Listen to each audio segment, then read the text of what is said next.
Hello ဒီနေ့ကတော့19ရက်9လ2025ပါကျွန်တော်တို့လေးပေါင်ချိန်ဆက်လေးတောင်းခဲ့တာလေးဖြစ်ပါတယ်ရိုက်ထားတဲ့အမှတ်တရလေးပါဒီဆက်လေးကကောင်းတယ်ဗျ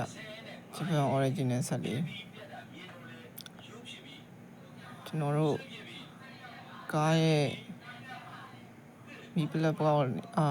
က်ဆိုကျွန်တော်တို့ဆက်လက်ခွက်ပေါ့နော်အားဆက်လက်ခွက်နေပြီးတော့မီ try လိုက်တာနဲ့ဆက်တော့နှိုးထားရဲ့ဗျဒီချိန်လို့ရပါတယ်ဒီရဲ့တိုင်းတာကိုလည်းထိုးလိုက်တာနဲ့တည်တယ်ခင်ဗျ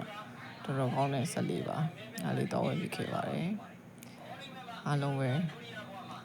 မင်္ဂလာပါလို့စိတ်ချမ်းသာရင်ကိုကြီးကျန်းမာရင်ပြည့်စုံကြပါစေဒီနေ့ရဲ့ vlog လေးရိုက်ဖြစ်လို့ထပ်တင်လိုက်ပါတယ်ဟုတ်ကဲ့အားလုံးလည်းအဆင်ပြေကြပါစေဒီကောင်ကကျွန်တော်တို့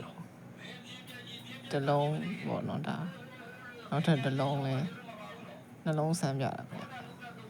မစိုးပါဘူးနှလုံးလုံးကကျွန်တော်တို့တစ်လုံးပဲယူပြခဲ့ပါတယ်ကျေးဇူးပါ